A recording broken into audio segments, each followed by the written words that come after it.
Yeah, it's a Monday. John, hear you there? I thought I hit a button, but they're like, "Yeah, your mic is muted when you're backstage," and I'm like, "Well, I'm not backstage." Apparently, I was backstage. So Monday's up, and I probably could run the Bob Geldof song if I wanted to, but then we might get into issues with music licensing, folks. So, hi, John, hear you there? It's a Monday, and obviously, with it being a reaction Monday, we got reactions. I want yours, and we'll talk about the numbers and we'll talk about what happened in Philly. And like I said, I know that you guys have a lot on your mind, and I want to get it out in the open. I want to get it rocking and rolling this morning. So, seriously, whatever is on your mind after what happened on the weekend, lay it out there, and we'll discuss. We'll go over the numbers. And morning, Alex. And it was a mistake for me to dispose of Mr. Murphy for my fantasy team. So I'm going to have to get him back at a higher rate. So we got stuff to talk about. We got stuff to talk about Major League Soccer, got stuff to talk about overseas, have some stuff that came out in the news this morning about players and not having their contracts renewed overseas. So, like I said, there's plenty to talk about. All right, Bart, we know, is going to be joining us to start hour number 2. And there are, in addition to the things that we're going to talk about this morning, there is, once again, there are some things that I want to walk through with Bart having to do with pacing and calls and consistency and all those things. So, like I said, what I'm doing is it's separate lanes of traffic. It's not relating to one or the other, but once again, it is through the prism of what we saw in Philadelphia on the weekend. There are, actually, I take it back. There are 2 uncalled moments that I want to get into from the match, having to do with one individual in particular and how he kept in charge of his own particular geographic region of the field. So most of it has to do with stuff that was away from the actual action in and of itself. We get into characteristics, we get into personality. There's one play I know that I wanted to get into outside of the Atlanta match that has to do with simulation, and it is from the RSL Toronto match, the Diego Luna red card. I want to get into that with Bart, but there are some things that I wanted to get into when it comes to having to adjust personality-wise to an individual who is next to last. I think he was 25th out of 26 in center refs when it came to calls per 90 minutes or fouls called per 90 minutes. So we'll get into that with Bart in hour number 2. Now, this is me being stupid because I couldn't remember what. I can't remember if Abe was back from his trip yet or not. So we'll find out, I guess, in about 6 minutes with his dad. We'll find out how it was with his dad. We'll see how much of the match he watched. We'll find out what he thought about what happened in Philly as well.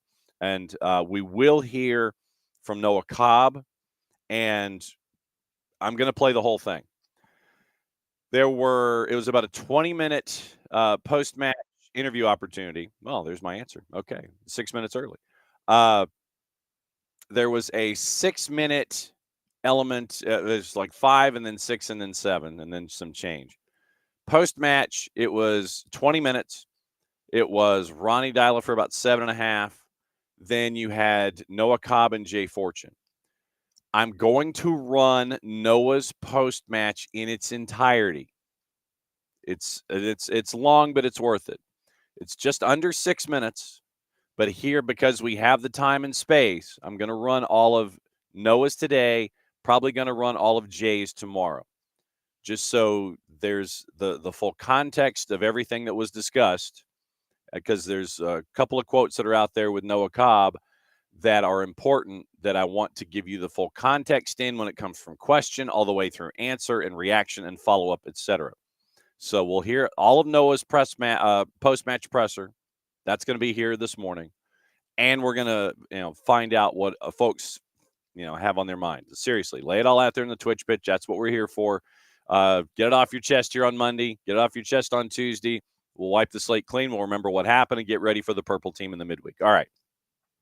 He's here. He's here. He's here. He's here. I couldn't remember. I legitimately could not remember if he was going to be back in time or not. Abe, so how was the trip? The trip was great. Had an awesome time, except for the 30 minutes I spent watching Atlanta United on Saturday night before I was like, all right, I've seen enough and I'm going to watch the rest of this minor league baseball game. I was in Durham at that time, but I gave it a go. I saw how it was trending and I decided to enjoy the rest of my evening with food and friends as opposed to torture myself for the next 65 or so minutes of that Atlanta United loss. And I think I made a good call. All right. So in the 30 plus that you watched, to say, look, it was a clunker. There's no way around it. Yeah. And it was disappointing on a bunch of different fronts. So your analysis of watching a little more than a third of the match, and you said you'd watched enough. Yeah, and it felt like this parts of the match that I didn't watch kind of trended in the same direction. And look, we've sat and watched losses or draws that probably should have gone in different manners throughout the course of the season, and we said the performance didn't match the results. That wasn't the case on Saturday. It was a pathetic showing. And there's very little positive to draw out of it. Now, if you want to get into the post game comments and say, all right, maybe they're recognizing another issue, and maybe you can look at that as a positive and see if they can address that. That's fine. But on the field, there were almost no positives from this game. And it was frustrating as always. It was another trash goal. And I've always felt this way in soccer, whether it be minor league soccer, little league soccer, going to watch my nephew play soccer, the crap I do at Silverbacks, make the other team work for the damn goals, man. And it just didn't happen. They get in there and play pinball for 15 seconds, couldn't clear anything, and ultimately you get punished for it. It's not a good goal.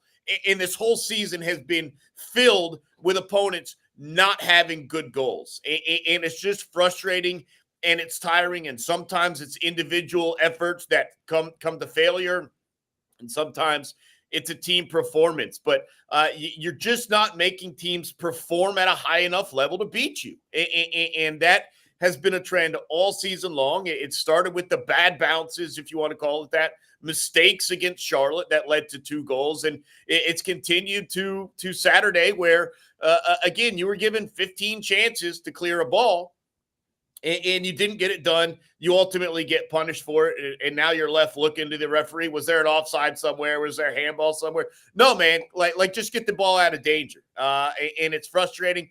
And I don't blame. And I've gotten to the point now where it's just enough with the optimism, man. Like we got to show something. And again, up until this point, up until Saturday, I've always felt like, all right, they played well and didn't get what was deserved. Saturday was probably the first time where I'm like, no, they deserve to get their ass beat, and they did. And maybe it took more of that to be a harsher wake-up call to turn this season around. Like, we're getting to the point where it's not that early anymore. It's not late, right? It's not over. But it's also like not just the starting stretch of this thing, and they've got to find a way to find some points in this mark. So you're slightly fired up on a Monday. Well, look, I've sat here for weeks, John, and I've said the same thing, and I believed it that at some point the results were going to match the performance. I thought that meant that the performance would stay the same and the results would differ. In this instance, the results stay the same and the performance differ, and that's a real problem.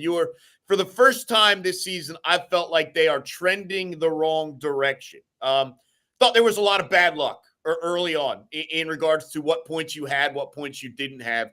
I didn't feel this was a bad luck. This was a bad showing. They deserve to be reamed out from it. They probably were.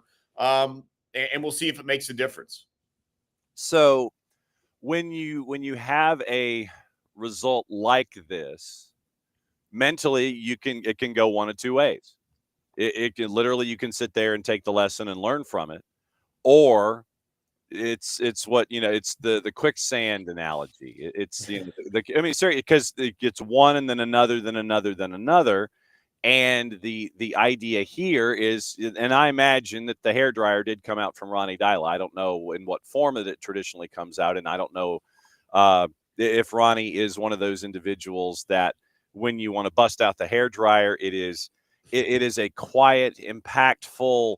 I'm going to stare at you. I'm going to squint. I'm going to glint at you. I don't know if the hair dryer's like that for him, because sometimes when you have a hair dryer moment like that and you're more quiet and intense, I don't know if he's that way or if he just went ahead and shut the door and it was just like it was in Cincinnati last season with Rooted. If you watched Rooted in the Stripes last year, where Gonzalo Pineda is letting everybody have it. I don't know if it is pretty much just going at 130 decibels or if it's, quietly going to each guy in the room and sitting there going, okay, you need to look, you need to look, you need to look. But this is one of those moments, not so early in a season, where everyone's got to look in the mirror. And I know that we use that cliche a lot when it comes to sports. This is that time where you got to look in the mirror and figure out, okay, I got to get everything screwed on straight going forward here, because it's 2 on the road. You left one team that's not necessarily it's a combatant in the Eastern Conference. Now you're going from a combatant to a rival in Orlando, and there's no time to sit there and waste on it. Well, look, I think the good news is, and I trust some of the players, is that I do think you have some good veteran leadership. And what they say to the media may not be what they're saying to each other and how they handle themselves. But look, Brad Guzan has pretty much seen it all in the scope of his career, whether in the MLS or internationally or abroad. And so I think he's probably had some seasons that have felt like this. And some of them probably have turned around and some of them probably haven't. I think Brooks Lennon has been with this team and is looked upon to lead and probably is doing so. And I think, like you mentioned, as you'll hear from Jay and Noah over the next day or two, there are some youngsters that are stepping up into these roles as well. And so I think they're going to hear it. Whether they can do anything to change it is the big question. I mean, is it in their personalities to do what's required to turn this season around? That's the question we don't really know. And to an extent, again, early on, it felt like there was some bad bounces. There was some bad luck, tough results, blah, blah, blah. It didn't feel that way on Saturday night. And that, to me, is a glaring problem that we didn't have in the weeks before. And yes, as a fan, I can sit here and try and make a mistake and try and make excuses. Referee mistakes really caught up with this team, and it's been tough luck with the goal scoring. You hit a post here and a post there. You got a team that's down a man for 30-something minutes, and they outplayed you in that stretch, essentially. You muster, 3 shots. One was saved. One did hit the post again, and I think one was either deflected or off target. It's just not good enough at any part, and I know you tried some new formations. You tried some new players in the formation, move stuff around, take some starters, put them on the bench, take some bench guys, put them in the line. It just nothing right now is working, and they got to figure that out because, like you said, the road is not getting easier, and there is starting to be a little bit of a gap. And the other frustrating thing is again, John, I was with you at the start of the season. I was trying to be patient. We put all these heaping expectations on a team that brings back Miggy and adds Latte Loth and all the pieces and are told that Alexei Moranchuk is a maestro, and we're just not seeing enough of it. Whether that's a mindset thing, whether that's a chemistry thing, and now you start to wonder if the chemistry thing will ever get figured out. This was a bad loss because it has kind of felt like this week was a turning point in the scope or the appearance of where this thing is headed. And now you have to change more than just luck. You have to change performance as well. And that's going to be asking a lot. So to this point of the season, let me ask it this way for you. Yes, this is going to be proper hydration. We need to get you dialed up here. Who in your mind has met expectations? I guess this is the Moyamba. Okay, I was going to say who this is the 3 bears question for you. Who has met expectations? Who has exceeded expectations? Who has not met expectations for you? So okay, I would say Moyamba has exceeded expectations. I think Latte Loth has probably met expectations. I don't know how much help he's had necessarily. I mean, those who have not met expectations are probably Miggy, Moranchuk, and Saba. Certainly, Derek Williams has not met expectations. I think Brad has met expectations. I've been fine with Pedro and Brooks. I've been fine with Sleesh. But the problem is you asked me this question, and I can only circle out one guy that I think exceeded expectations, and that's Tristan Moyamba. For teams that succeed, you have lots of guys step up. Like we're watching the NBA playoffs that have just started, right? I mean, the Hawks got essentially eliminated by Cole Anthony on one game and Davion Mitchell in another. I mean, you have role players that step up and exceed expectations in big games. And I know when you talk about a role player, I don't just necessarily mean a guy coming off the bench, but the scope of what you need from certain guys and what they're delivering. Moyamba's the only one that you can look at and say this guy's performing at a higher level than we need him to right now. That's not good enough. The teams around the league that are succeeding, you look at Charlotte, they had another defenseman score yesterday. They took it 3-0 over the weekend against San Diego. And it's just, they are dominant at home. They are scoring goals despite being a defensive fortress, if you want to call it that, there at home. And we're just not getting that from Atlanta United. This is a team we looked at and said, they're going to score goals. And if they can't outscore everyone, they have a pretty solid defense. They can fight in games. They're not doing either. They're not solid on the back end because of too many mistakes, and they're not scoring anywhere near the goals expected. We need more guys to step up. And yeah, it's Moranchuk, it's Miggy, it's Saba, it's Latte Loth. They're not carrying the weight that they need to carry. So if I had told you that we would be having this particular conversation on a Monday after match week 8, if let's say before the season starts, that I told you that we'd be having this conversation at this point of the season as opposed to other conversations, what would you have told me at the beginning of the year if I told you that this was the conversation we were having on this Monday?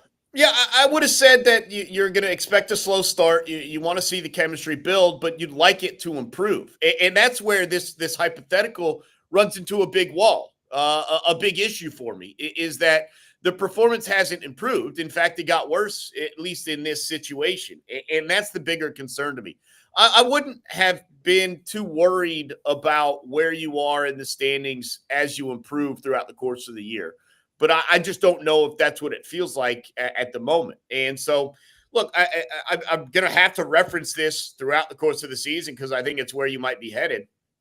But we saw what happens if you can just get into the playoffs and find some form at the right time. And that's what happened as you faced Inter Miami a year ago, a record-setting team who had a record-setting season, and you handled business in their building to take care in advance. And it's feeling like that might be the path forward at this point. You're probably not getting a top 4 seed, certainly not at the performance rate that you've had. So can you just play yourself into a position where you're in the postseason and then do some damage from there? And look, I still think there's an opportunity to find the chemistry and to trend upward and get hot at the right time. It's not what you wanted to rely on at the start of the season, but it might be where you're playing at this point. So when you look at what happened in Philly, and obviously, and to your point about being down a man, you had the same number of shots that Philadelphia had in the time that that you were a man up. And you know, I don't know if if there are moments where it seems that folks are trying to be too accommodating for one another in the span of the offense, where it's, you know, just go ahead and shoot instead of, you know, sit there and it's like, okay, I don't think I'm wide open, I think you are, then all these kinds of things. I'm trying to sit here and I want to workshop this here on I guess a group therapy Monday when it comes to everything here. But you know, if you're looking at things, you know, you mentioned just clear it, you know, in a situation like that for a recycled chance on that first goal. I know that where I was seated, the boss and I actually, full disclosure, the boss and I actually left the house on a match day. And we went out to an establishment, the establishment that we were at, literally on the first goal, it was recycled chance. And everybody in the building is sitting there where I was, we were having dinner. They're like, you know, clear the ball. Sometimes just get rid of it. Don't try to connect a couple of passes. Look, just send it down the other way. And the soccer equivalent of icing. Just send it down to the other end and get rid of it. When you look at either the defensive issues or the offensive issues in your mind, what other outside of the personalities, just the personalities themselves, but the traits themselves when it comes to offense and defense, what are you staring at that is in quotation marks wrong from your perspective?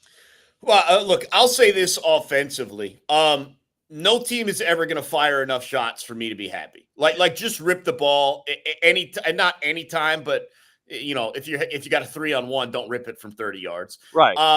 But I just think more chances, just things happen, deflections, saves that don't get gathered up properly. I mean, we see guys week in, week out hit the ball upper 90, right? So you're never going to get into a situation where, like, if we're pressing and we're in the attacking final third or we're around the box and a guy hits one, I'm like, oh, what a terrible idea to shoot it there. Like, that's just not going to come out of my mouth too often. And it only in a situation where, like, there's a very obvious pass to be made. So you're never going to shoot enough for me. And so that's where getting 3 shots in 30 minutes up a man is just, if it's from further distance than you would like, and it's maybe uncomfortable, like, I just don't care. And then, yeah, there's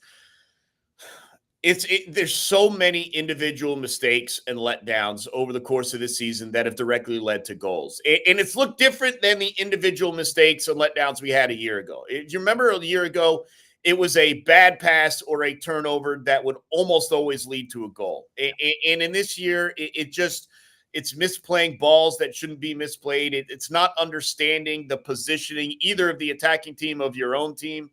And then again, the inability to clear a ball. I mean, how many? I'd have to go back and look again. I was watching on my phone at a minor league ballpark.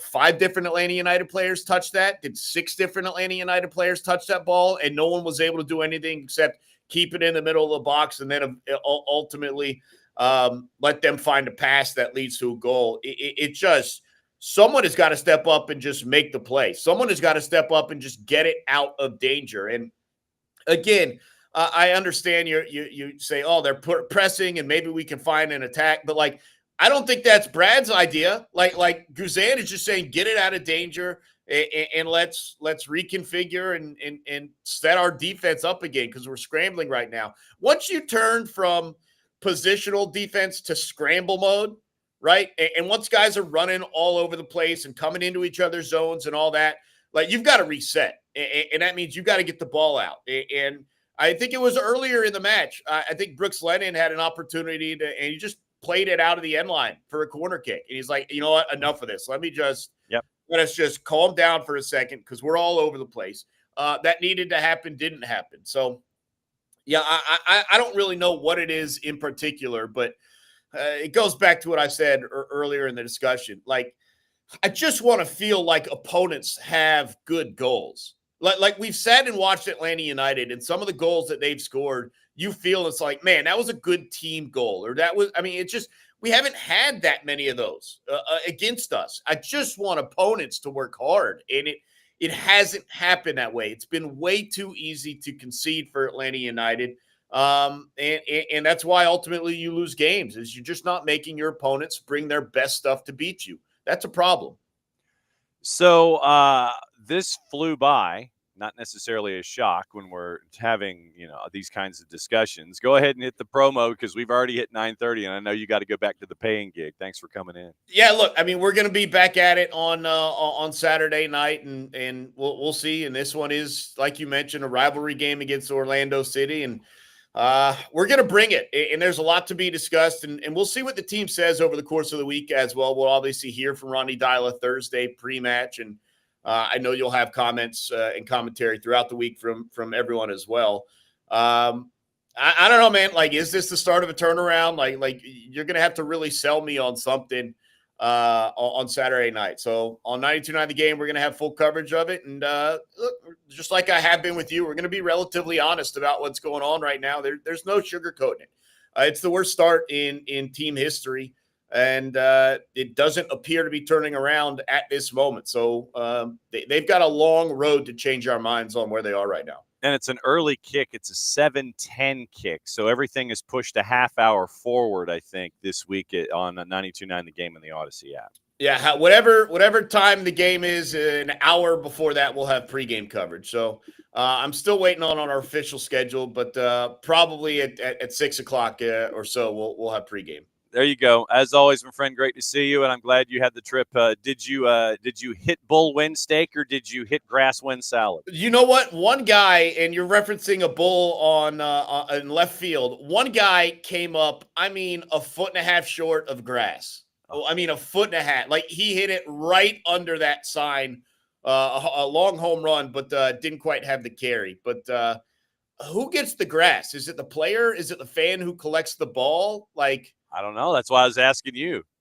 well, it didn't happen ultimately. So I haven't been to DAP. I just knew about the bull, and I found out about the whole grass salad thing, which is it's there, but no one quite was able to ping one off of it, so we did not find out. All right. Well, be well, my friend. Glad you're back. Glad you enjoyed your trip. We'll catch up with you soon. You know the door's always open. It was better than that game Saturday night, that's for sure. All right. Be well. And there goes Abe. Abe is going to now that we have elevated Abe's heart rate here in the morning side. So, all right, we'll go through the numbers. And like I said, what I wanted to do here in this particular half hour before Bart joins us at the top of the next hour to go through things is the chance to listen to Noah Cobb, and I'm going to play the whole thing. Like I said, there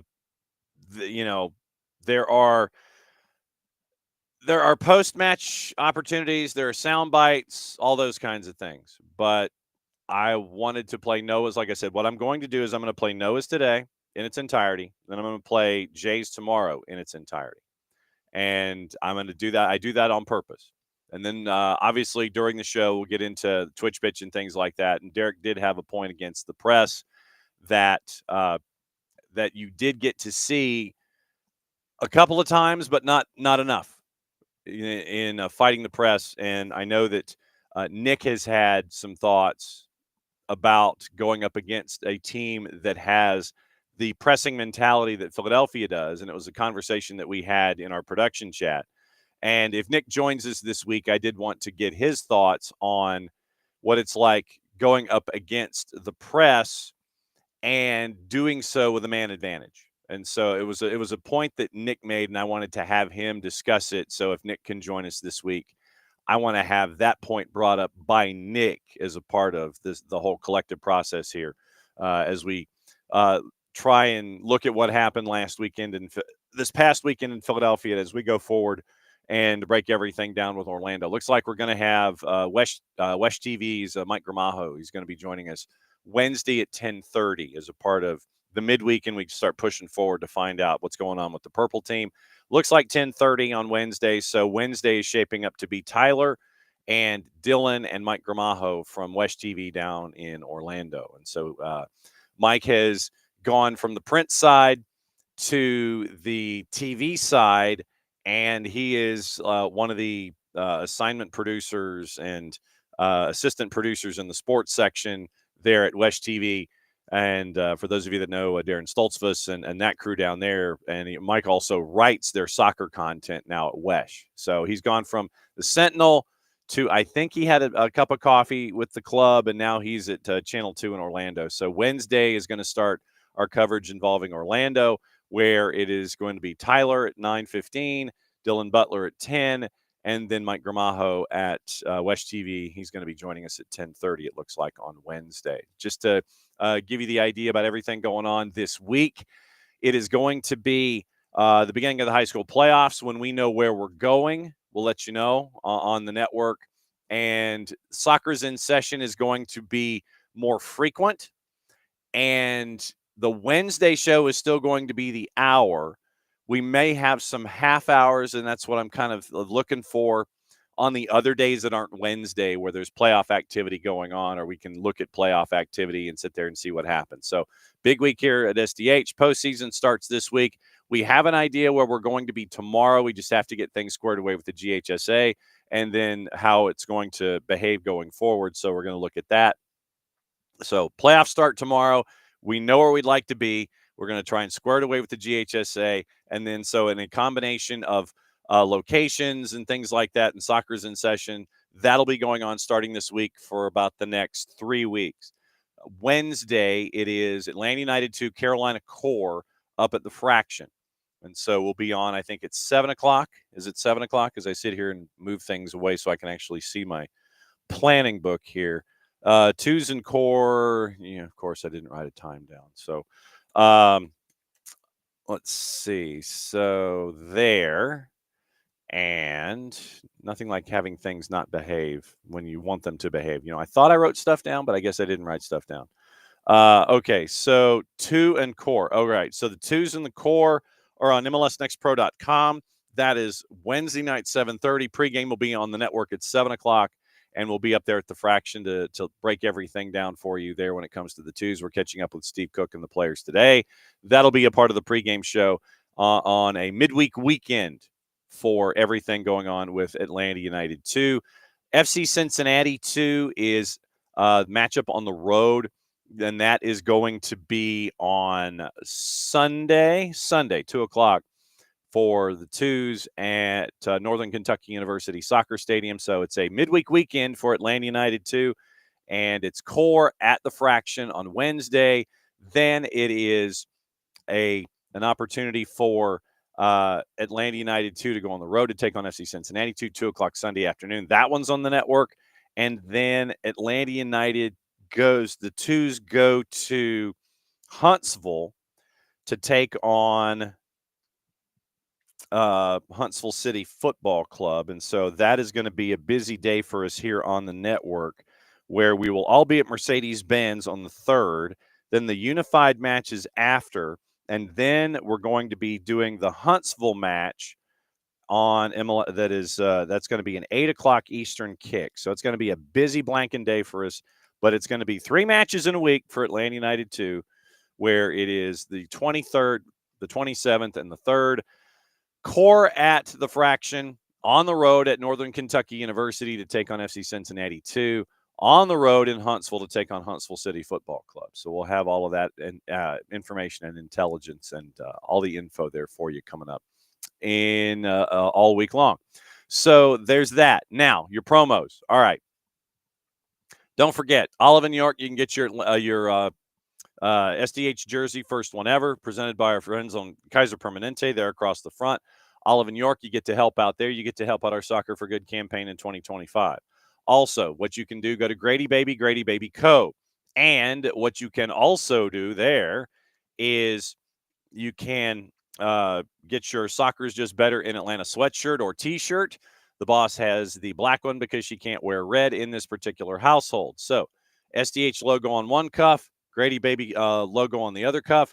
Helps out middle school soccer programs attached to it, the Atlanta Public School System. You can help out there.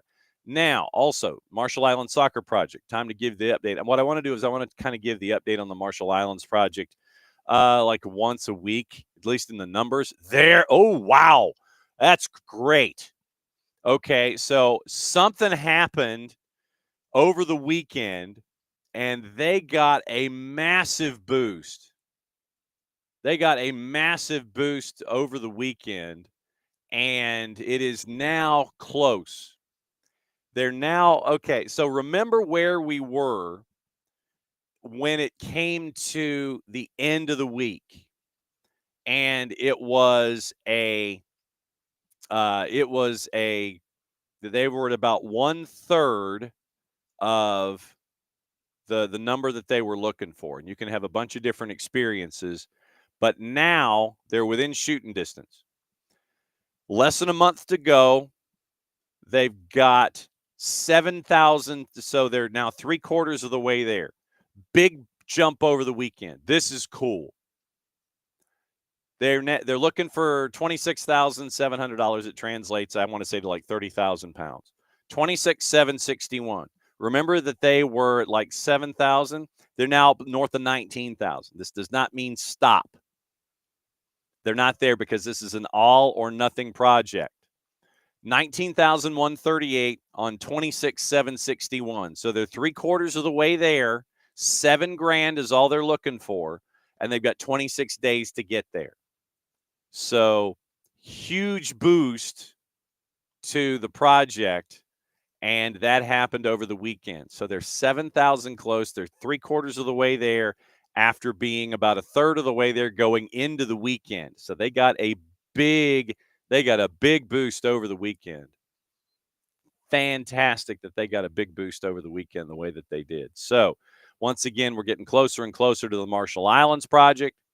So we'll catch up with Lloyd Hours, the technical director, Matt Webb, and communications and marketing. But that's a big boost. I got to figure out where that big boost came from. I'll check on that after the year. Okay.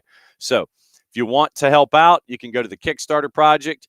You can go and help out and make sure that they can be in Springdale, Arkansas in mid-August for the Outrigger Challenge Cup. It is the Marshall Islands, Turks and Caicos, Guam, and the U.S. Virgin Islands, I believe. All four of them, they want to have their first ever competition of 11v11s. And it would be at John Brown University in Springdale, Arkansas, the 14th and the 16th, but it would be an entire week-long thing. And so it would be an opportunity for that to grow. But once again, you buy the Marshall Islands gear, whether it's the hats or the jerseys or whatever, and the scarves, all the stuff, you place the order. Everything but the scarves comes from England. The scarves come from me.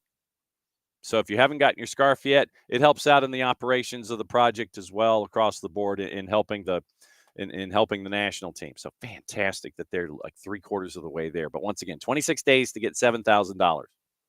And then there are other things to do that they're probably going to need help on just in incidentals anyway. But for this particular project, 3/4 of the way there. They're within shouting distance, 26 days to go. So there's that. You can become a Fanatico on the SDH network. You can go to group.chant.fan/soccerdownhere/join, and you can become a Fanatico for $10 a year. And what you can do there is be a part of things with the Fanaticos network, and you get a bunch of discounts at a lot of different places, whether it is involving eats, drinks, or a resort in Costa Rica. I'm not kidding. Group.chant.fan/soccerdownhere/join. Group.chant.fan/soccerdownhere/join. You can become a Fanatico, and you get everything downloaded on you get to be a part of things here on the Chant app that we have at SDH, all the conversations that we get to have, vote for players of the match, different community, $10 for a year to be a Fanatico at SDH. Speaking of Fanaticos, there is always Fanatis. They have added leagues now in South America, and I believe they've added Tigo sports out of Central America as well. So fntz.co/soccerdownhere, and you get to be you get to continue to add to being your true degenerate when it comes to being a soccer aficionado. And they've added countries, they've added networks, and it is all the BNs, Nuestro Telesitio for the fans. Our buddy Nino Torres at Gold TV. Apparently, it is now Tigo Sports. Liga 1 Max Pro, all the points in between. You can continue to be a true degenerate and add to your countries and add to your TV channels and all that kind of stuff at fanatis.fntz.co/soccerdownhere. I think that's everything. Soccerdownhere.net.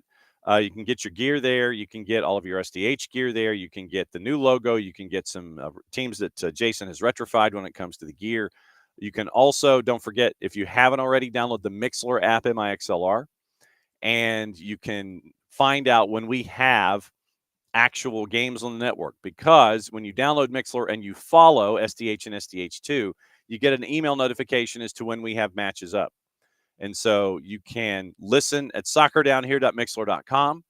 You can download the Mixler app, follow Soccer Down Here in SDH2, and you can go to you can go to the website, soccerdownhere.net, and you hit the listen tab, because when we have something live going on, there's a little light beacon that's flashing, and you get to find out when we got stuff going on. We are going to have matches, obviously, this week when it comes to high school. When we know where they are, we'll let you know. That's why you got to download the app, set your notifications, all that kind of stuff. And don't forget to be a part of Jason's Morning Espresso, thanks to our friends at Oglethorpe University. And you can download all of that, and you can get your email notification on all of that. And yes, and Abby has the SDH jersey, and she'll let you know. Modiflow had a question about sizing, and also you have your choice of either white letters and numerals in the personalization or a lighter blue. I call it a Carolina blue. As an ACC, I'm like, it's Carolina blue, sky blue, whatever. But you have your choice, and consult with Abby once again when it comes to the personalization. All right. In the next 15 minutes, we're going to hear from Noah Cobb in its entirety from the press conference. Like I said, it's under 6 minutes, but the Q&A is worth your time. The Q&A is worth your time. Let's go over the numbers, what happened with Atlanta, and we'll go over the team numbers first. But like I said, I want to get into the conversations. Goals from Sullivan, Danley, and Ty Barabo, 27, 50, and 84. And that's how it ended up 3-0 at the end of the day on the scorebook. So stats on the day. Not that it matters one damn bit, but Philadelphia had 29% possession. They don't care. They don't care. They had a lead. They were getting ready to get out of town. XG, 1.34 to 0.81. One big chance for Atlanta United, 2 for the home side. Total shots. Atlanta had more total shots, 12-10. 7 corners, 4 to Philly. 17 fouls called. 4 yellow cards, and that really turned late in the second half where Alan Chapman turned into a blackjack dealer at points, and 2 of those went to Lukic to end up with the red card. So really, it was 2 yellows to Lukic, 1 red card, and then 2 other yellows off of the number of fouls. So it was 11, so I think it was 8 and 2. So 8 fouls, but once again, Alan Chapman, 25th of 26 when it comes to fouls, called it 21.5 on average. He took the under, and it went 17. We're still efforting our interview with Pro. Hopefully we can have that on the show tomorrow. Looking for that to be live. Tackles on the day, 16-14 to Atlanta. Free kicks of the 17, Atlanta had 11. And then it was total shots. Once again, we mentioned that number. Shots on target, 4 shots on target for Philly on 10 total shots, 3 shots on target for Atlanta on 12 total shots. Each team hit the woodwork once. Shots off target, 6-3 Atlanta United. Block shots, 3 each. Shots inside the 18, 10 of 10 inside the 18 for Philly inside the 18. 5 for Atlanta United of their 12 inside the 18, 7 outside the 18. Now, big chances scored 1-0 the other side. 1-1, big chance missed. Touches inside the penalty area, 28 for Philly, 22 for Atlanta United. Fouled in the final third 3 times compared to 1. Offside 4 for Atlanta United, and in comparison for 2 for the visitors. Once again, the passing numbers are going to be skewed because you're down to 10. You don't care. You're just trying to survive. Passes in the final third, 133 to 60. Long balls, 28 to 19, and you completed 50 of those. And your duels on the day, 60-40 to Atlanta United, 38 to 62. Aerial duels, 21 to 36. So total 59 of 88. Defending tackles, 1 for Atlanta United. Total tackles, 16-14. Interceptions, 10 each.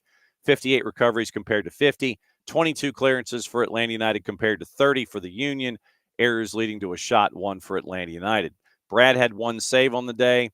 Andre Blake had 3. 9 goal kicks compared to 12. All right, now, individual numbers on the day for Atlanta United players in this particular performance. Once again, lineups on the afternoon. It was Brooks. It was Brad and net, Amador, Noah, Steon, Brooks, Lennon, your back 4. Jay Fortune, it's listed as a 4-4-2. It was what it was, 4-2-3-1, take your pick. The graphic had Jay listed as a left attacking midfielder. And we've seen him at left wing in the past. So it was what it was, whatever the lineup was. Then things change when the whistle goes. Jay, Tristan, Bart, and Miguel. And then Latte Latte and Miranchuk up top is how it was listed, not how it necessarily acted. It was Bart had the highest number according to SofaScore on the day. And Bart played the full 90, 110 touches, 83 of 93. Once again, the numbers are going to be somewhat elevated and skewed because you were playing up a man. 110 touches, 83 of 93, 89% passing, on 110 touches, 6 of 9 on long balls for Bart, 1 shot on target, 2 for 3 on the dribble, 6 of 8 on the ground. All 4 aerial duels won by Bartok Schleich. So on the day, Bart Schleich, 10 of 12 in his duels. Then it was 3 clearances, 2 picks, and 4 total tackles. So Bart had a full day. Miranchuk was second according to SofaScore, had a 7.4. XG and XA was over 1 at a 1.04.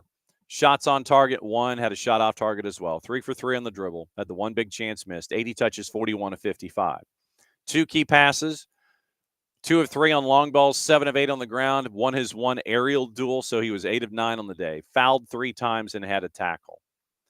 So the numbers according to SofaScore: Bart, 7.5.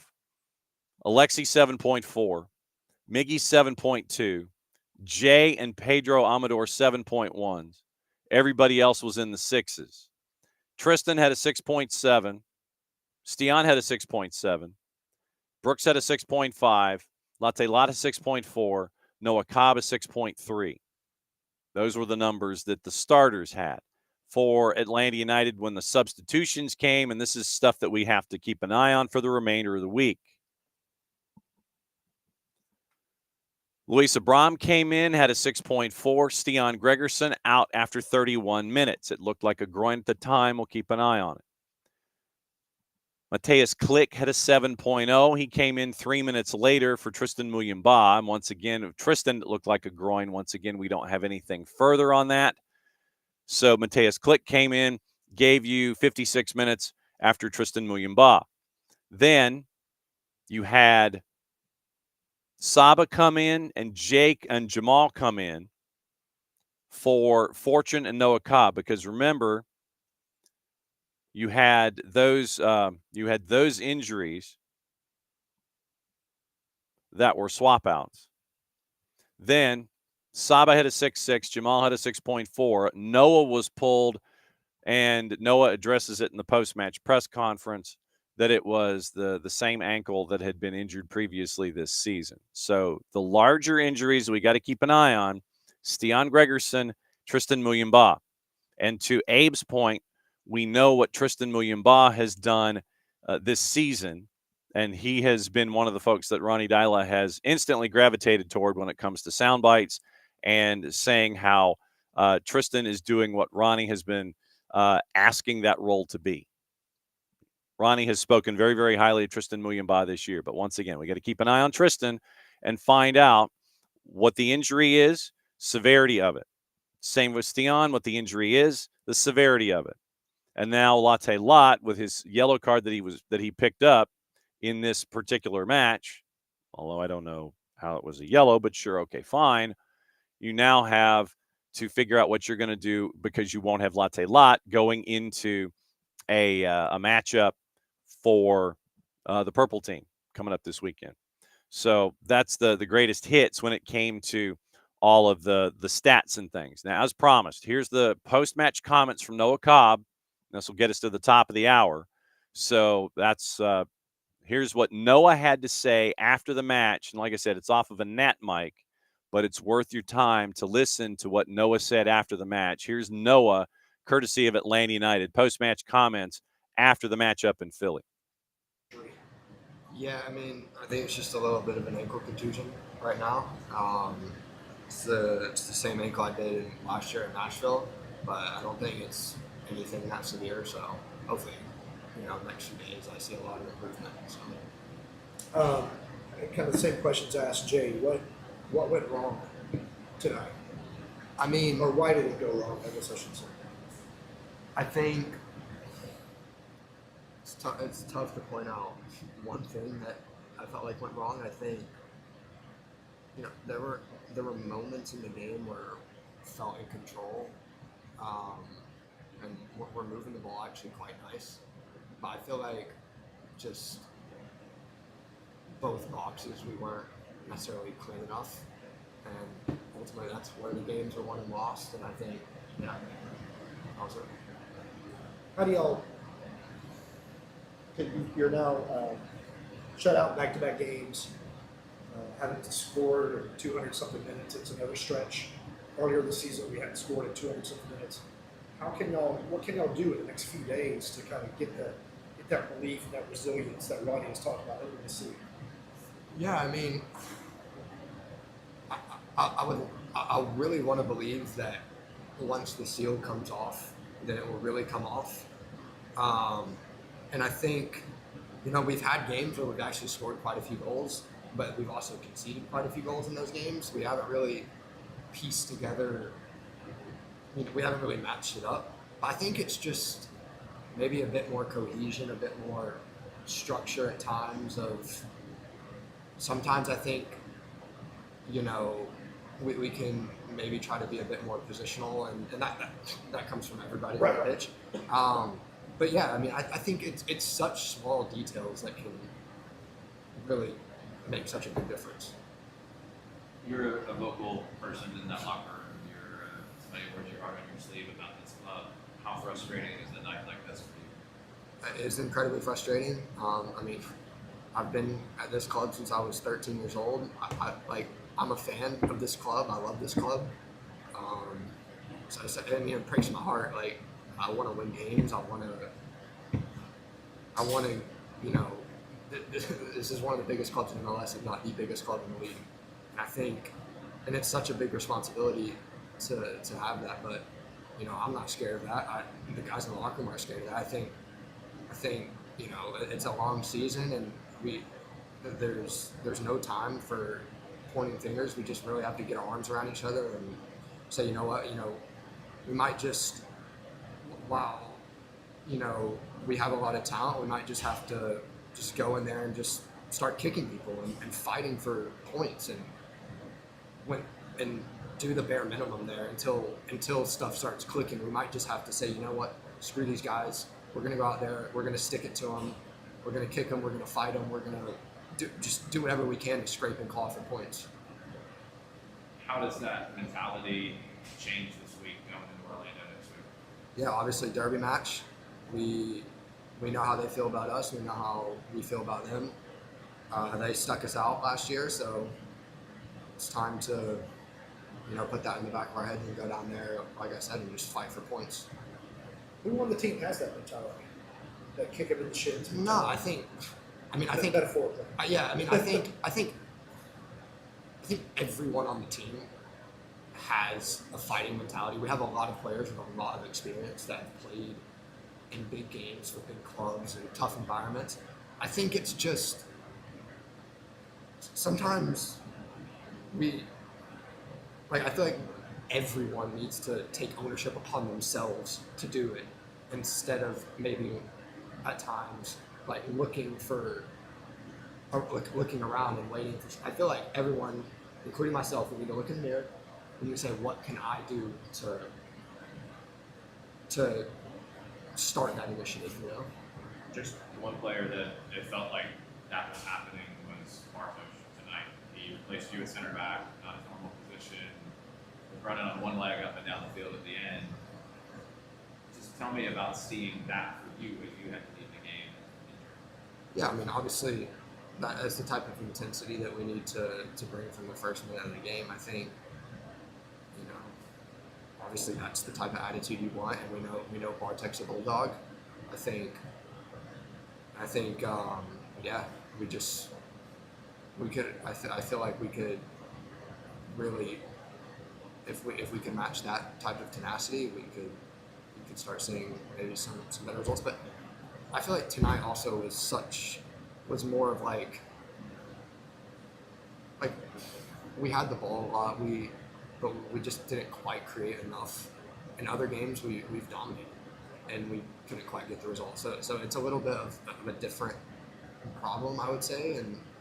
But I think, like I said, certain things have to be there all the time, and I think that's just the grit and the willingness to die for your team.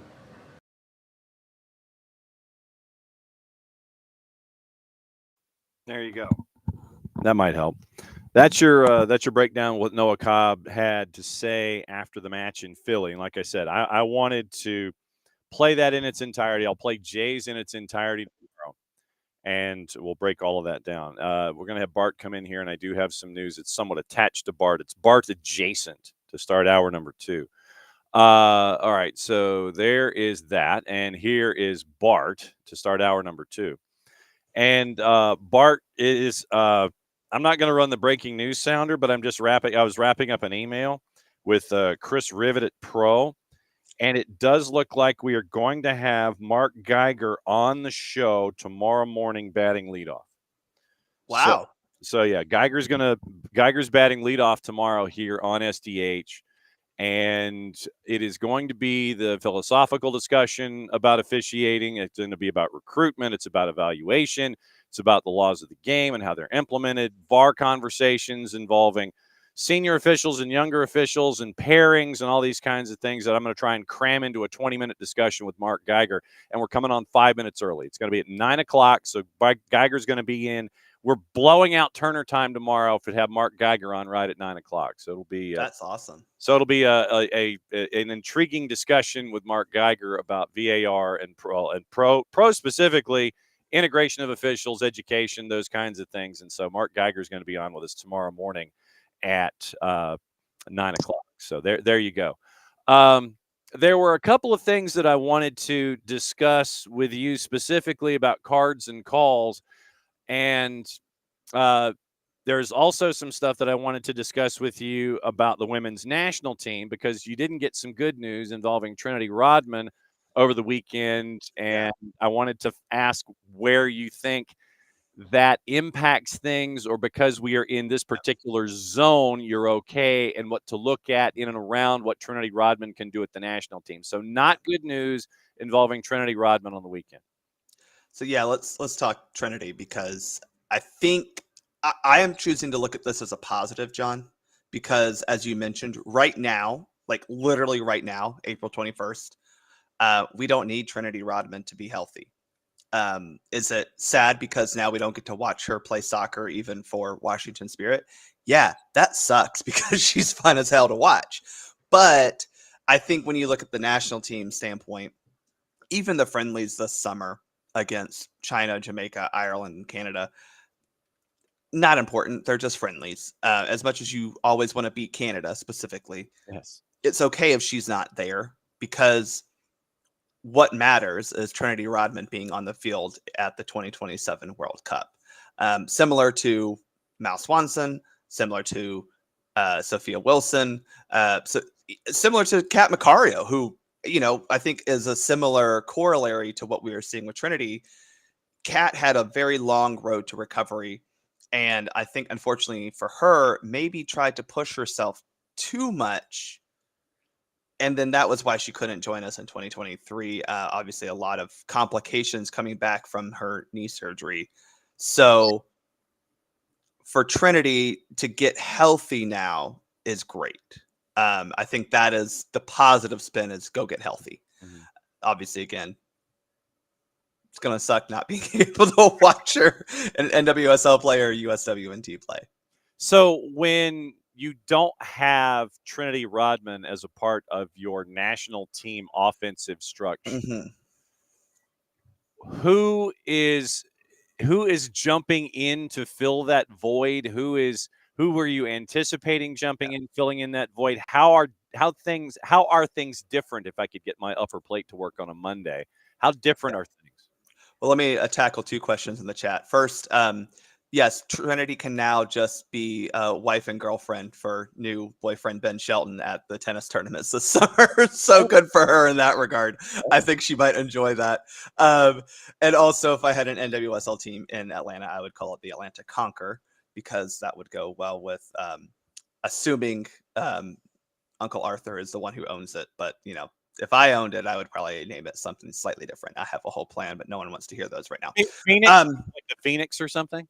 It would not be Phoenix, but it would have something to do with resurgence and rising. So, we have the Atlanta Dream. We have the Atlanta Vibe. Yeah. Both of those teams, by the way, wear red, black, and a light blue. Yeah. I think those would be great colors for a women's soccer team as well. But anyway, back to the question at hand. Sure. So I think when you're looking at what the USWNT, again, positives and negative, positive is Yes, we are missing triple espresso, but what we're finding is players who possibly can be backups to them, right?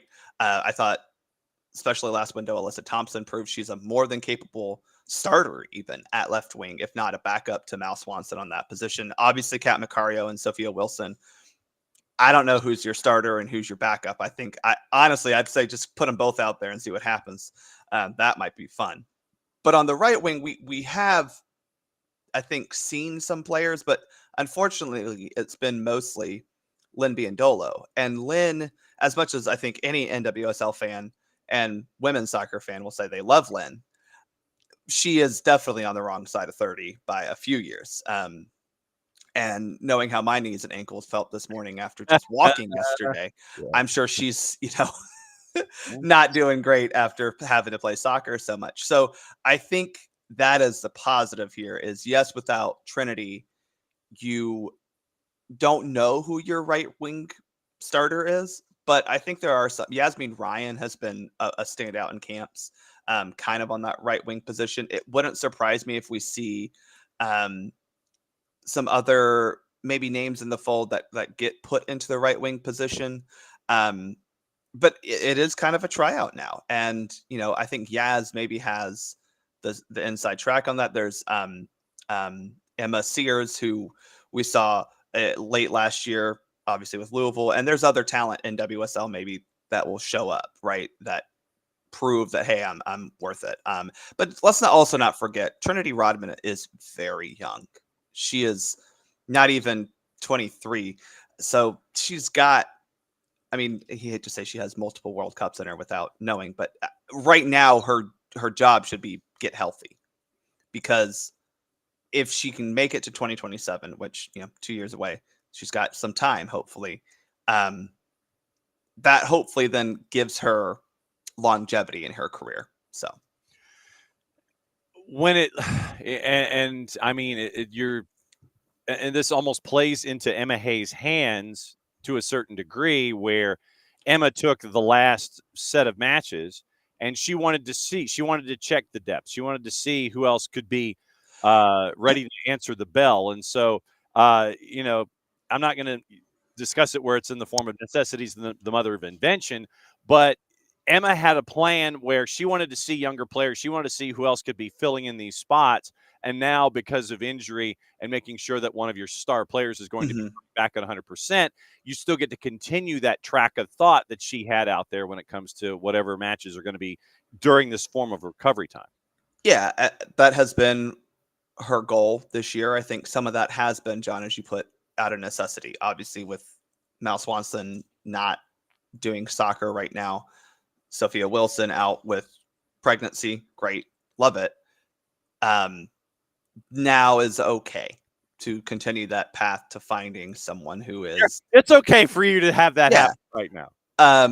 I don't think that this is something she would necessarily want, because I think, especially when you're looking at Trinity, and we don't really know what's going on with Mal, but especially with Trinity, it is an injury scare. Yeah. And that is kind of we don't like that, because it's a back injury, which could, again, that's why I'm okay with her fixing it right now, right? Because we don't need her on a bad back for the next 2 years. No. We need her on a good back for 2027. I don't care what happens between now and then. Yeah, you don't want to have a Larry Bird situation, right? Where, it's like, you're not playing, you're playing. I can give you a good 45, I can give you a good 60, but I've got to lay down, and I've got to down. You see those visions of soccer players on their just kind of laying down on the field watching things. You don't want those kinds of things going forward. So hopefully this is what she can do to get healthy and be able to play fully. What are the next markers for schedules and friendlies and camps and stuff? Yeah. May 31st and June 2nd are friendlies against China and Jamaica. Okay. So we have a month plus, a month and 10 days before that even happens. And then you've got 3 friendlies at the end of June, 2 against Ireland. 2 against Ireland at the end of June, and then July 2nd is the Continental Classico, USA versus Canada in DC, which I'm sure won't be co-opted into some sort of patriotic showboatness between the two countries. Yeah, that never happens. When you're looking at what is the state of Canada soccer right now on the women's side? Well, John, didn't you see they launched a new women's soccer league? Yeah, I did. So And it was great. It was a great crowd at BC Place, Yeah. and we do need to track down the particulars and the folks that are attached to that league, just so we can kind of see what's going on here, Yeah.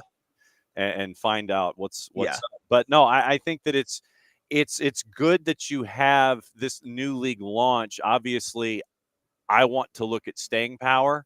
I want to see when you have, it's a shiny new toy, so you're going to have the crowd that you had at BC Place, because I want to say the lower bowl was fairly full at BC. lower bowl seemed full. Yeah.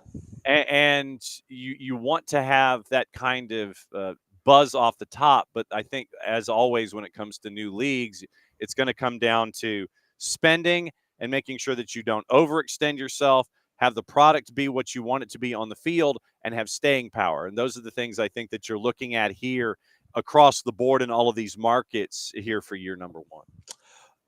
Yeah, I think when you're looking at all that, by the way, Vancouver Rise, owned by your favoriteest owner in MLS, also Christine Sinclair. So Greg Kerfoot and Christine Sinclair are the dual owners there. A lot of former Canadian women's national teams are part owners of these clubs, which I kind of think shows the actual status of the league, John, if you're looking at financial might. Yeah. But NWSL had to start off somewhere too. And so you're just hoping that you can get some of the Canadian business people who do have an interest in making something a good product involved. Yes. We'll see. Dropping by and coming and making sure that everything's fine. Jared Smith joining us here for Jarrett. this particular segment. So, wow. Okay. Jarrett with a growl coming out of the blocks this morning. What else do you want? Oh, I know. No, we're getting into the reffing down here portion of the program. But before that happens, I guess, Jarrett, go ahead, vent your spleen and say your piece. Ain't nothing to say. Okay, well, just look at it. You had a bad game 2 weeks ago, and you had to respond, and you didn't. The only people who seemed to want to fight were the kids. Yeah. And Bart Schleich, who Schleich is a mixed bag because he made mistakes in the game. Not a perfect player. He did not have a perfect game. On that third goal, he's out there on one leg. And he's tracking back 70 yards. And you can see him go back and watch that goal. When the ball gets crossed left to right, he's just off the field, like waiting for the Philly attacker to come back into play. And you can see him just taking every half second he can, just trying to grit it out. He had said during the week that they needed to show something. He got stuck in a couple times. He put somebody ass over tea kettle. I forget who it was from Philadelphia. He put a shoulder into somebody and laid them out. He was the one who said during the week they needed to make a statement physically. And I give him a flower for trying. Wasn't a perfect game. I give him a flower for trying. Otherwise, it was your homegrowns. And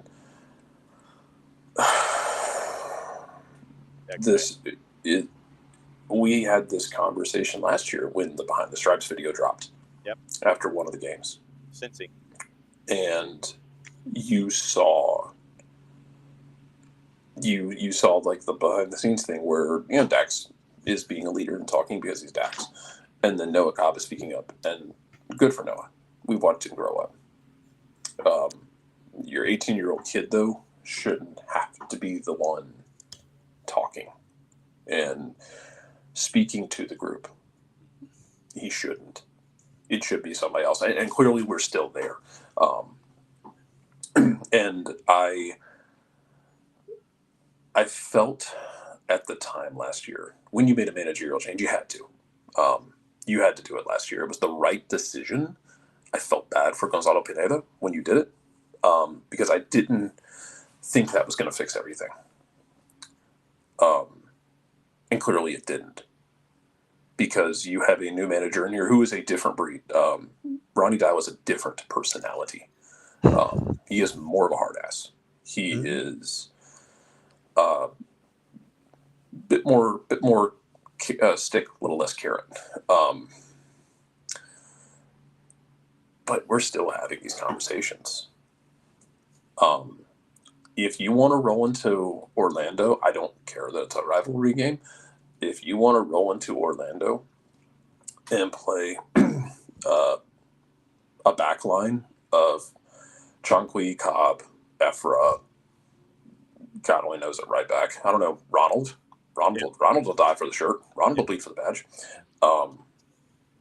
Riley, Fortune in the midfield. Maybe Schleich if he's healthy. I don't know how shape Schleich's going to be in that.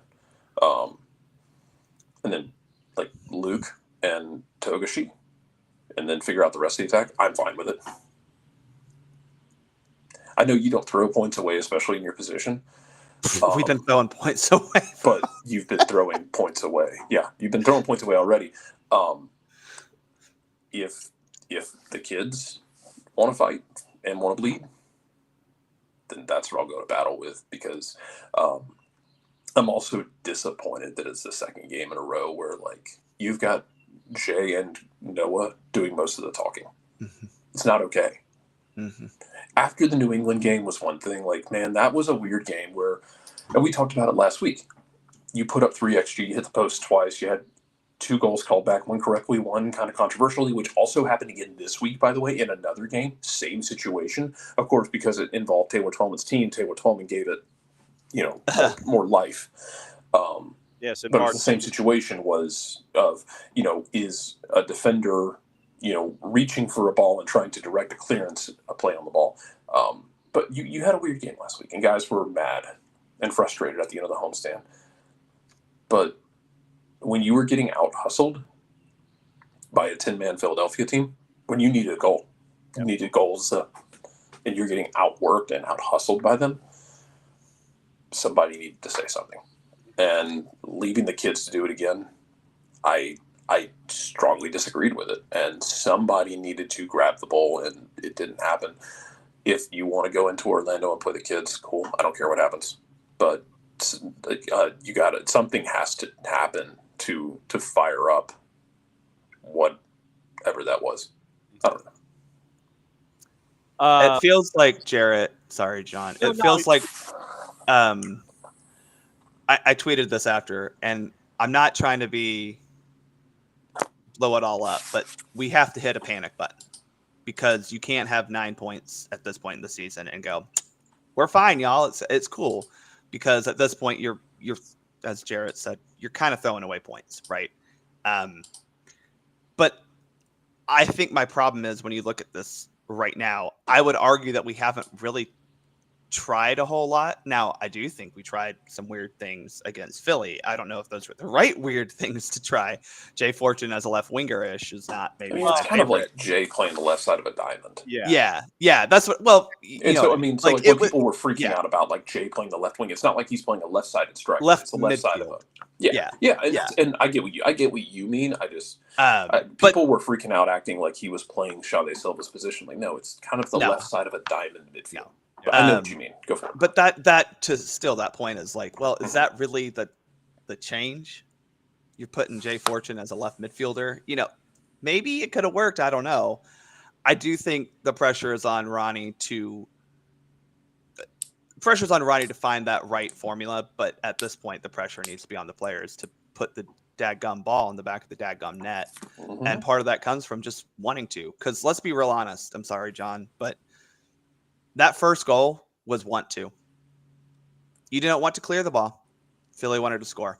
And I'm sorry. That's just you can talk tactics. You can at some point you got to go, I want to get this ball out of my penalty area. At some point, just put it over the line and take the corner. Get rid of it. Bart at least tried to clear it. That was a weak ass clearance. I mean, that was That was weaker than a French defense in a continental war. But it was not Bart's fault because there were about 7 other people who had any sort of chance to just go, let me kick the ball as far as humanly possible as I can away from whatever. I mean, kick it out for a corner kick. I don't care. You know, That's right. I mean, like head it back out for a corner. Yep. Because once you start getting into, once it starts spiraling like that on you, Yep. just get it out. Mm-hmm. And that's where I think this team struggles from a. I don't think Bart is that player because he does try to still be a little too champagne football, and that's not everyone does, right? I think this team is made up of a lot of guys who want to play pretty soccer. Duh, that's the type of soccer this team wants to play. I think it's admirable, but sometimes you can't. Sometimes you got to be able to hit a track, to like put your foot on the clutch. Columbus played some pretty soccer this past weekend. They didn't win, you know, and we're not Columbus clearly. So at some point you got to figure out what your want to is. I don't know. I hate to say it's that, but that's just what it seems like. I still firmly believe this is a very good collection of talent. Mm-hmm. But right now it's not a good team. Yeah. And I don't know. I don't know what you do to balance that, because I think if you go down that roster,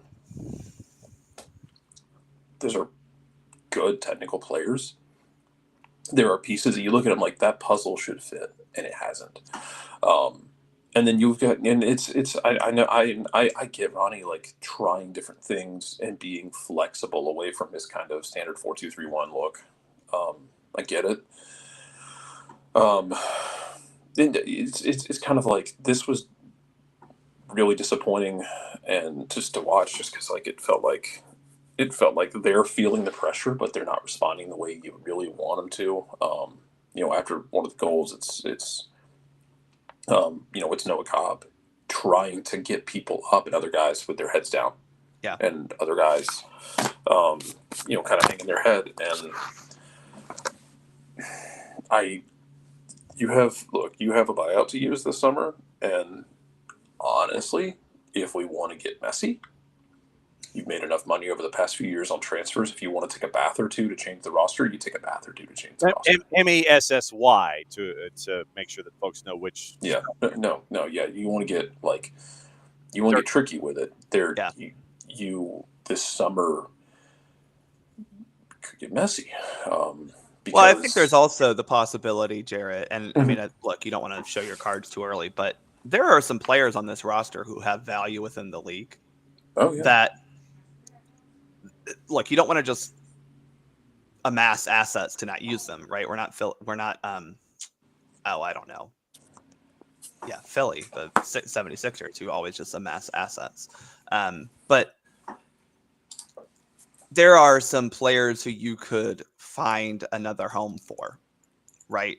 Use that roster spot then and the assets you acquire for that to go make big moves. And look, I don't like it right now. And I don't think you can ever say that Seattle was really in this position.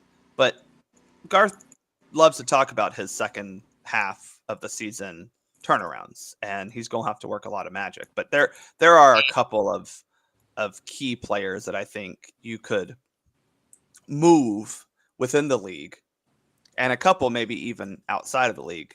Take that money, take those assets, and go get fits for this league here. Because I do think when you look at, to your point, Jarrett, there's a lot of talent, and I do think that there's a difference between really good talent and being good in MLS. Yeah, it's just a different setup, and it's a weird. It's one of the things that I think it makes MLS so weird, that, and maybe it's because we've watched it for long enough, even before the Atlanta days, that if you're just coming into it, you kind of have to get your hands down into the dirt and reach through the clay a bit to get through the idea that MLS is a very weird league. It's very weirdly structured. Obviously, you have the built-in parity, but even the team structures and the way teams play, it's just weird. And I mean, yeah, Columbus trying to usher in that change which I don't think philosophically Nancy is a lot different from what Atlanta wants to do at times, but it's execution in those moments. But for the help, man, for the longest time, the meta here was energy drink, and then get to the playoffs and defend, and somebody make something happen. Yeah. Well, all right. So now that we've had our heavy sigh moment, Jarrett mentioned that particular play in the St. Louis match. And also, the only reason we're going to hear about it is because if it's either St. Louis or New England, and then Taylor Twellman's going to amplify it because it's either his hometown or the team he played for. So right. So that's everybody's homework this week, is to go and watch that play and see how it's different, and it's not. All right. So the Diego Luna red card. I want to work out, and I want to work my way back in. All right, let's go. So the Diego Luna red, it was a coming together of Diego Luna and Luca Petretta, and it was inside. I want to say it was inside the 18, if I remember correctly. So if everyone would open up their textbooks to the highlights of RSL and Toronto FC, and you have this particular moment, it eventually ends up with Diego Luna getting a red for apparent contact with Luca Petretta inside the 18, and it went to VAR, and VAR held the decision of the red card on Diego Luna. I looked at it, and I was wondering, A, where the contact was that necessitated the red card. Two, I didn't know if it was something that was clear and obvious that could be looked at and reversed upon review. And three, it almost looked like that Petretta could have gotten a card for simulation in this particular action. So as we have now opened our textbooks to this particular play, walk us through it, and what do you see? So let's first start by saying that contact is not necessary for violent conduct, right?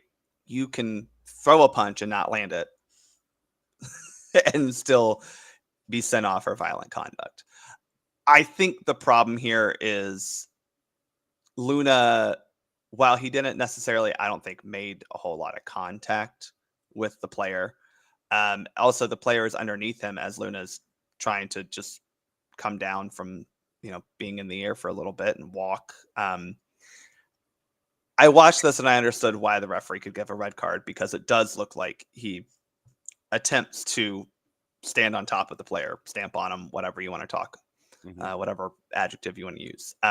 That said, I don't think it's fair that he's the only player punished in this situation. I do agree with you on that, because this probably should have been a yellow card to, I forget the player who was involved, but there was a lot that happened before Luna apparently stamped on him. It was Luna and Luca. Luca, there you go. So that, I think you're right. There could have been a yellow card to him for being involved. The trick here, John, is this is part of a play off the ball, and the actual stuff doesn't really happen until the ball goes out of play. So you're not. The thing that led to the red card incident, the tussling inside the penalty area, that can happen, and it happens a lot actually on corner kicks and other free kicks that involve a ball going into the box. So I think the issue here is the stuff that happened before it isn't something that a lot of referees are willing to take on the responsibility of managing in the moment, because it happens. And if you do that there, you're going to have to do it every single time that there's a corner kick, because, and you also don't know that it's going to lead to players pulling each other down, right? A lot of times there's pushing and shoving and holding, and it's like, well, nothing really happens. This one, unfortunately, something happened. But I understand why this was seen as a red card. Now, I kind of agree with you that when you look at this upon replay, and if VAR is looking at this, I'm not sure where the clear and obvious red card action is. Does that make sense? Yeah, because of the angles and this is probably something that we're going to have to look at later in the week when Inside the Referee Studio comes out, and we see what they're staring at. The angles given on air do not, and because literally the cameras that we are watching, and once again, we don't have the VAR review with us. as a part of this particular game. But the angle that you're given that is something of a lower angle, and I want to say it's a 45-degree slash from the ground, gives you the notion that Petretta is shielding the ball from or any activity because Petretta's back is turned to the camera, and you really can't see after the initial touch by Diego Luna what Diego Luna does to the front side of the jersey of Luca Petretta, because that entire action is shielded from us. Yeah, I mean, he does respond in the moment to this situation, so he clearly saw stuff. But I agree. I don't think his view was focused on this action of all the things that led up to it. Because obviously he's focused on where the ball is, because the ball is going to bring about presumably the most danger and the most urgency. So it's kind of hard because it's in his line of sight, but not where he's focused. But he does respond in the moment to this, and he does that's the thing, he gives a red card in the moment. And then the question comes, is it a clear and obvious error that he made? And I guess to VAR's standpoint and his own, I mean, he looked at it. It was not clear and obvious, which again, he had an angle that we just didn't, And that's what you go back. There were two I will say, John, there were two times that Diego Luna did appear to make contact with the leg of Luca. And I think you could infer that being that, well, see, there's contact. And again, even if there's not, trying to step on a player or stomp on a player is violent conduct, right? Mm-hmm. So. Yes. So that was kind of why I wanted to bring that one to the fore here. I don't think this. I would like to have seen had he maybe just given yellow cards to both players for being stupid, right? For unsporting behavior, if you want to get real technical, but being stupid. Had this been elevated. I would have liked that too, especially in a situation like that where somebody on the ground may or may not have tried to leg lock a guy. Exactly. And then the leg lock guy tries to break free angrily. Yes. And when you're breaking free with studs, dumb things can happen. And that's my problem with this, Barrett, is it does seem like the guy who got stepped on initiated the incident that caused all of this. And we all know in sports, it's not about who initiated, it's who responds. But with VAR, you should have been able to see that. And I think you could have sent him off too if you're going to do that. Like, oh, well, he tried to kick him. I mean, that's a fair assumption to make or a fair interpretation of what he did as well. And I think for Luna to be the only one punished here is unfair. But I'm choosing to look at this as his lore building as to why he'll be the great savior of the U.S. men's national team. So when it comes to dissent from a manager, throw them all out.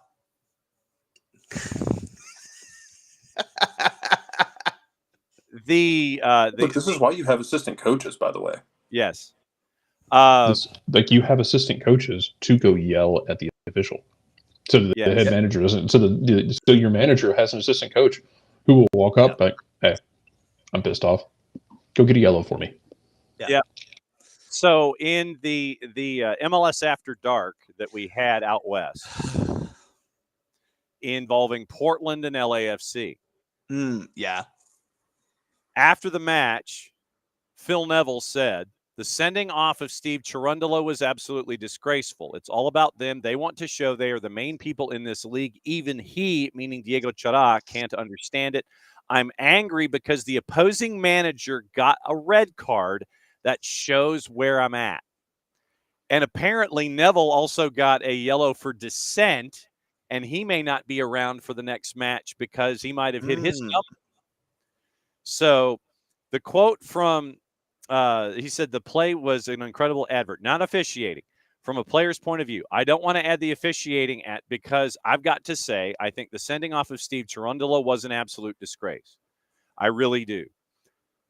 I got a yellow card at the end for taking my players away from the referee. I thought that I was showing respect. I thought I was doing my job. I thought I was protecting and showing respect to a set of referees that didn't do us any favors, that have never done us any favors.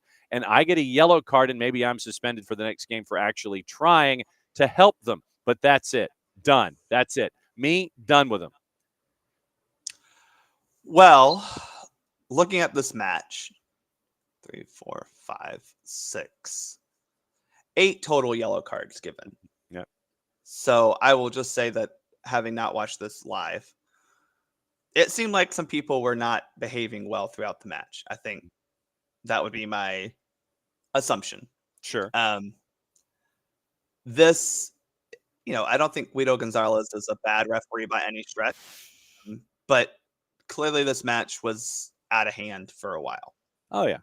And I do think from a referee standpoint, you feel, as human nature, when you feel like you're being threatened or you're in an unsafe situation, you're going to try to respond to protect yourself and the situation. And I feel like maybe this is slight oversight in that regard.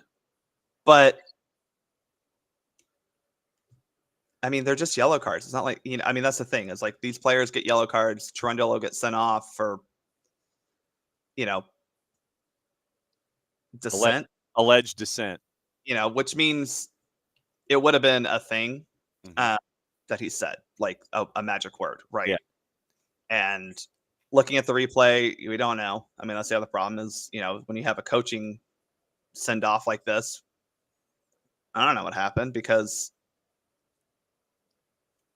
all we can see is the action of showing a red card. So my assumption would be a word was said. Yeah. So when it comes to magic words, let me, and I know that you've had your share of magic words. When it comes from a manager, when it comes from a coach, where are your limits when it comes to, and the limits of your peers? Where do you set your line? Is it, I'm going to let you vent to a point, but if you start talking about my mama, I'm going to start bringing in cards? Where's your, and magic words and the whole thing? Where are your magic words and your cards? Yeah. Any curse word directed at me is going to be a problem. Okay. For me, especially, what I look at is there's a period of time immediately after the call that you are allowed to express dissatisfaction in a not as respectful way. Ref, that's terrible. I can't believe you called that. And even that, the ref, that's terrible, could be seen as a cautionable offense under a lot of the new provisions by U.S. Soccer. But MLS doesn't quite have those, so we can't apply that here. But I think the problem here is for Cherundolo is this is a red card sending off clearly after time has passed from the incident, right? Which I don't know what they're arguing about particularly. There was a goal scored and then there's a sending off. So I'm not quite sure if it's because he's mad that the goal scored or what. For me, it comes down to, are you arguing a call? Are you trying to argue with me? Does that make sense? Yeah, you're arguing the match versus arguing the person. Right. So as soon as it becomes any bit personal, then we're going to have issues and we're going to have at least a caution. Again, when there are certain words, any swear word directed at me is going to be a red card. Yeah, because and the reason I ask this is because Major League Baseball umpires of a certain era, they let a lot go. And you have some today who are quick trigger fingers, and it's just an entirely different mindset. But the previous generation of, say, home plate umpires or crew chiefs or what have you in Major League Baseball, and Jared, I'm talking about Doug Harvey specifically, where Harvey would sit there and he'd be like, look, you got a problem with a call, you got a beef with me, that's fine. You can talk to me all you want. But then you start bringing my family into it, and then we got a problem. Then that's when you've crossed the line. And that's why, again, anything that becomes personal. Yeah.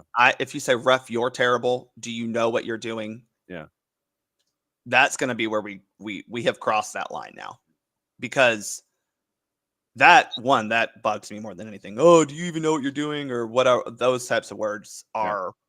Yes, they know what they're doing. Do you know what you're doing? Because, I don't know if I were LAFC and I were Steve Cherundolo, I'd be concerned about giving up 3 goals to Portland, and probably, I think it's also fair to say he's scared for his job a little bit right now. After some there's a reason he's came out the standing. other week. He is stepping down at the end of the year. This was a hell of a way to have your first game after you announce you're walking away. Yeah. So, stepping down. Yeah. I think it's fair to say he feels some sort of pressure and some type of way. So he clearly is bringing that into this as well. But yeah, I as I like to say a lot of times, and I don't say this to the coaches because that would not be great, but so you're blaming me. You sure you want to say this right now? Yeah, no, I will. You're blaming me for your bad coaching. Okay. End of story. Yeah. You're blaming me for your team's inability to play well. And that's not my fault. Because we do this on Atlanta United games, right? You can, we haven't talked about it, but you could talk about the refereeing, Alan Chapman. We're getting there. Okay, I'm gonna nip this in the bud right now. I didn't think Chapman was that bad. I know we talked about officiating last week. Chapman lets the game breathe. Yeah. And that's one of the things that pissed me off about the first goal. I know Jason talked about, guys getting knocked out of the box, but Alan Chapman is calling that game. He called it fine. He let it play. He carded guys when he needed to. I thought he controlled the game just fine. He understood the game. He was officiating. I didn't see a problem. I didn't have a problem with Alan Chapman. It's one of the reasons that. Yeah. I think you could quibble with how he officiated, but I'm with you that I do not think it was a poorly officiated game. No, I thought it was fine. You know what you're getting with Philadelphia. You know what you're getting with how Philly plays. And when you get into those scrambles like the first goal, we got guys going down to the box. Okay, then get the ball out. Because he's going to let... Fouls. No, they're not. I agree with you. None of them were fouls. Yeah. They're guys fighting for position. No one's trying to foul anybody. They're fighting for the ball, trying to play the ball. So when you got guys on the ground, just get it out. Let everybody get their feet and reset. I do think it's fair to say Chapman let a lot go, right? I think that is one of the things that he does, right? Again, we're looking at, how many? 17 total fouls? Well, in a game with 17 fouls in a game with Philadelphia. Mm-hmm. That is a low count. I agree. Yes. But I think to Jared's point, the yellow cards, especially, look, my hero for sending off Lukic for one of the best contributions Matej Klich has made in a while was recognizing that situation. Yep. That he was standing over the ball. And I forget who else was standing over. And Klich just runs up like it's kickball and just launches it off his shin. Is like, hey, look, he's standing right there. You got to guard him. Yep. It was such a heads up play. Yeah. Especially when I don't know if you knew this, but a guy who got a yellow card for essentially the same genre of thing, right? Kicking the ball away after being called for a foul, and giving up a free kick, and then standing directly over the ball to delay. Both of those are in the same. They're not going to be written the same because one is, they're both delaying the restart, but they're in different ways. That was smart, and that's not a foul thing. That is a procedural yellow card that a lot of referees don't have as Abby would say, the chutzpah to give someone a card for. Yeah. That was fine. I do think that he could have called more fouls. I think that's fair. But, to Jared's point, I don't think anything that happened on that. You maybe could have called a foul. I forget who it was who went up with a Philly player. They were the deepest ones into the box, and he fell down. You could have called that a foul. You absolutely could have. I don't think anyone would have been. Philly would have been mad. I don't care about Philly's feelings, but I was not offended either way. It wasn't really a foul. No. I would have thought it would have been very soft. Yeah. If you had given it. Yeah, I think so, Jared. It's one of those where you're like, well, okay, thank you. You kind of go, oh, thank you. Yeah. Right. Thank you. Kind of like the 2 weeks ago with the Dallas one where the dude trips over his own feet, throws himself on the ground and stops Jamal Tiare from a 1v1 at the end. It's one of those where if you're the defender, you're like, oh, thank God he called that. Yeah. Because again, that really wasn't really a foul either. No, you'll take those gives sometimes. I think it was Shaq Moore that fell down. I'll say this, Jared. If that is a challenge on the goalkeeper is probably a foul, but it wasn't. And I know, John, we're going to talk about goalkeeping in a second. So We let's go Okay, ahead. With so that. your transition brought to you by Yeah. this conversation. When it comes to keepers and they're being aggressive, and I'm specifically referring to Andre Blake and a couple of incidents, what kind of latitude do you give, and do your friends in the industry give keepers to make sure that that their 18 is theirs, their 6 is theirs, their space is theirs, and if anybody's coming into their space, that they get to protect it equally? How much latitude do you give keepers? Well, as I pointed out in the Arsenal Women's Champions League semifinal match, you can't punch someone in the head. No, it's Christian Endler gave up a penalty kick in that game because she came for a ball, completely misses it, punches Leah Williamson in the head. No one argued it in the moment because I think everyone kind of thought, oh yeah, she maybe nicked the ball and also got the player. So in that case, yeah, if you get any piece of the ball, you're fairly covered as a goalkeeper, more so than a player would be. But the thing, John, is, I think when you look at what a goalkeeper is doing, you're giving them some leeway to understand that they are putting themselves in harm's way. And so it is incumbent on the attacker to be careful of the goalkeeper. That said, it's incumbent on the goalkeeper to make sure that you are playing the ball, right? So, for example, the first one, I think, is a great starting point. Blake and Latte Lot, yeah. Latte Lot, Blake hits Latte Lot in the head with his knee. I think, that's what happens. But Blake comes out and collects the ball. I got to be honest, John, I didn't see anything wrong with that, right? Nope. I'm fine with it. Goalkeeper stretches his body out like a deer on a rack to go get the ball. He is exposed in a different way. Yeah. I never blame a goalkeeper if he's going for the ball for putting his knee up to protect his midsection. Correct. And because it's real. You'd be surprised how easy you can break a rib. And that is proper goalkeeping technique. Okay. So, I think that you could argue, oh, well, he put his head and, his knee in his head. Sure. Yeah. But he got the ball well before that happened. Right. He did. And that was, I'm sure, the point of contention, that Andre Blake had possession of the ball, and then to protect himself, he hit his knee up and he hits Latte Lot. Well, he comes out, hands up, knee up. That's what you're taught to do because you are protecting yourself. Yeah, you are protecting yourself. I mean, have I, as in my history as a goalkeeper, maybe put especially when I'm sliding out to come get a ball on the ground, maybe put a knee higher up in the air than maybe should have? I'll neither confirm nor deny that. But as he takes a sip from his morning coffee. But you are well within your right to be making a play that protects you in a reasonable manner. Let's just put it that way. Okay, so then we go from that one to the second play involving Andre Blake and Jamal, where it appears through the camera angles that it was one of those moments where it looked like that Jamal was basically rabbit punched by Andre Blake. Yeah, I think this is another one where it looks like he's coming out with two fists, right? He gets the ball with his right fist.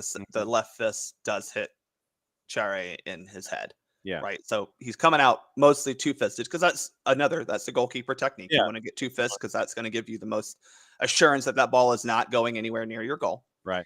But it did seem like he punched more with his right than his left. His left hit Jamal in the head. I struggled with this because, again, I think if you punch someone in the head, it's going to be a penalty kick or at least a foul of some sort. But again, when you get the ball pretty clearly with at least one of your fists, it's going to be hard for a referee to say, oh yeah, that's a foul. It just is, John. And I think, we just inherently give the goalkeeper a little bit more leeway in these types of situations because we understand that they are putting themselves in harm's way more frequently than any other player on the field. Right. Any other plays from the weekend that drew your particular eyebrow and sit there and you want folks to look at and analyze? No, I mean, look, I'll talk real quickly about the Arsenal match because there was a red card there that I think a lot of people rightfully are like, oh, how is that a red card? And it's because, people in Ipswich don't believe that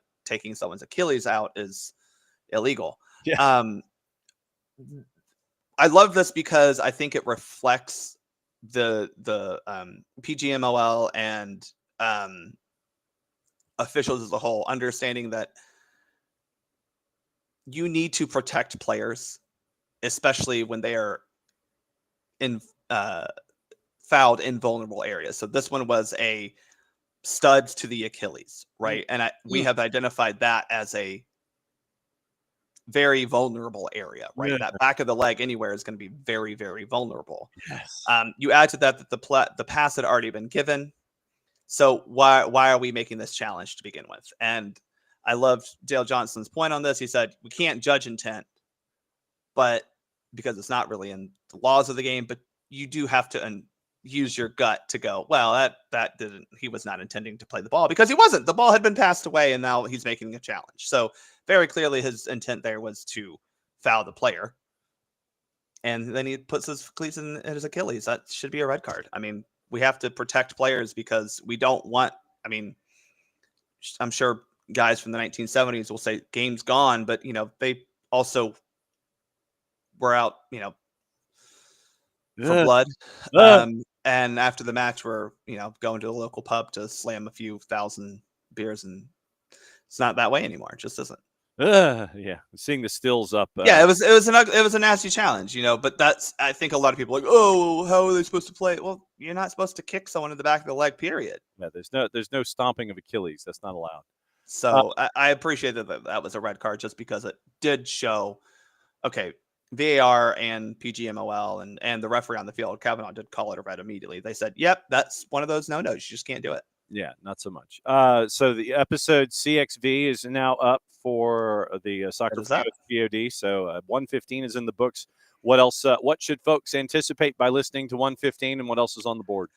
115 was all about the U.S. women's national team and their eventful, exciting matches in April earlier this month. Hopefully this week, either today or Wednesday, we'll be talking about promotion relegation, John. Specifically just talking about USL and the news there and looking at it also from the standpoint of what does it actually mean for USL? What does it actually mean for soccer in the United States? Because I think, not to tease too much, but my personal opinion is I think a lot of people are assuming a lot of things will magically happen with no evidence that those things will magically happen. So, well, isn't that why they call them magic tricks? Just, things happen. Yeah. As much as I would love to live in a world of magic like Harry Potter, I just think that we need to have some sort of realistic perspective on the fact that no, Gwinnett County is not going to have 7 new soccer clubs pop up because of this. And we're not magically going to have pay for play eliminated from this society just because we have promotion relegation, like they seem to think it will happen. Yeah.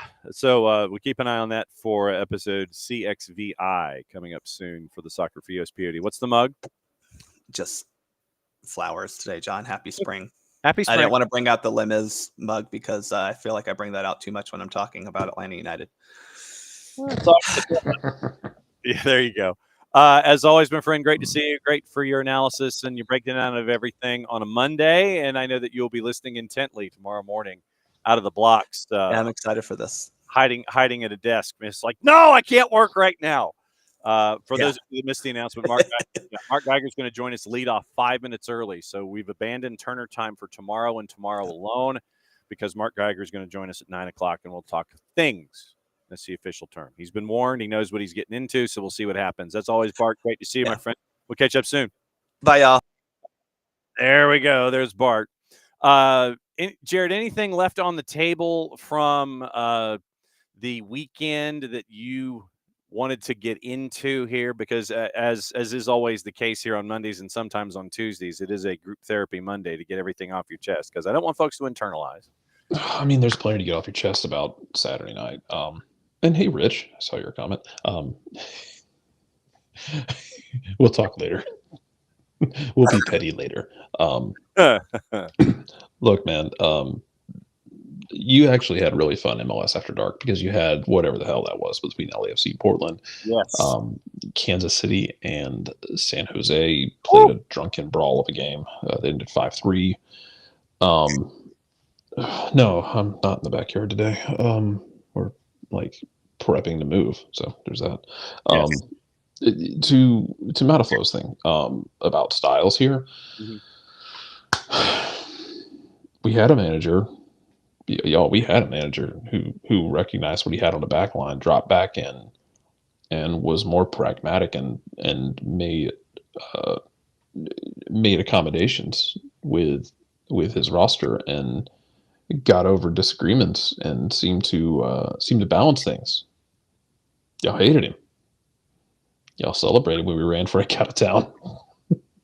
And yeah, Rob dropped back more and was more of a sit and counter guy with what he had last year because he had one DP and everything ran through Saba and Jamal Tiare, who was healthy 50% of the time.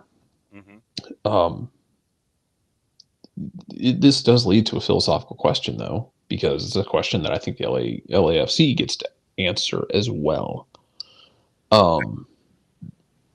Because when you're moving on from Toronto, you had Bradley Ball, which was more aggressive, but I thought was kind of at times lacking in cojones, because you go back and you look at some of those games like 2019 where they were just rolling people. Finally played Seattle, and Seattle just didn't give a damn. Like, Seattle just punched them in the face and just was gritty and sandpaper, and LAFC didn't have the cojones to handle it. Now they developed the cojones as a team in the future. Mm-hmm. But man, Toronto ball ain't fun to watch. No, it's not. It's not. It is sit and sit and sit some more, and then you have great playmakers that can counter the ball, and you do, and it works. But you run in. I will always say you run into the problem that Nashville ran into of when you play a style like that that's not really entertaining to watch. If the results aren't there, I feel like it turns on you a lot faster. I want to see what LAFC does, is what I'm saying, with this offseason, with the next hire. Like, do they go get somebody who, who wants to do something different, or do they continue to do this? Because I think part of me, and not all of me, part of me feels like as a major market team, you have an obligation to be entertaining. Yeah, no question. And I feel this way sometimes about some of the major European, but like Real Madrid, where Real Madrid was like almost just kind of just vibing. Yeah. And then they would just like stretch their legs in the 60th minute and break your heart. But I think there is some sort of obligation to be entertaining. Like, God bless you, Columbus, for doing what you do. I think Atlanta tries, although they have not really been successful consistently. Yeah. But we've seen flashes of the vision. Miami's an interesting case because, if for no other reason, Javier Mascherano has, like, I don't know if he just threatened everyone's life on the roster, but they defend like they might die if they don't. Yeah. Which is possible. Well, I mean, because are you going to be the one that lets down Messi, Suarez, Busquets, and Jordi Alba? Well, I mean, if you defend, if you'll just defend, those guys take care of it. And it was Kramaski who took care of it this week, but like, man, that team's scary because they defend so well. Last year they didn't, and now they do. But I want to see if LAFC continues with this. Like, do you continue being more of a sit team, or do you get a little more opened up, philosophically? But that's for them to decide. And at the end of the day, if you bring home trophies, then everything's cool. They brought home a trophy. You're waiting to see them bring home more. Yes. Galaxy brought home a trophy last year, although they've got a bunch in their cabinet before then. I want to see, but I really want to see what they do. And see, this is an interesting one because of the big names.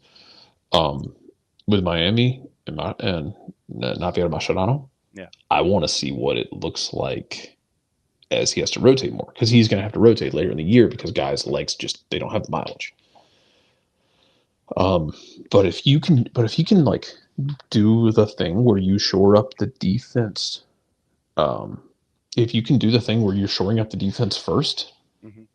and keeping a big goose egg on there, or maybe a one, Right, be in a lot better shape. no doubt. So it's going to be looking at things this week.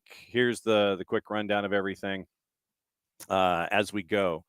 It is going to be, once again, tomorrow, 9 o'clock. We're going to start 5 minutes early. Mark Geiger's dropping in, and we'll talk about everything pro and get a better understanding about the officials currently online and on display when it comes to how they learn, how they're reviewed, what the review process is, corrective measures, pairings of officials and how those are judged when it comes to VAR and center refs, and who's in the booth and who's downstairs when it comes to judging, okay, who can figure out,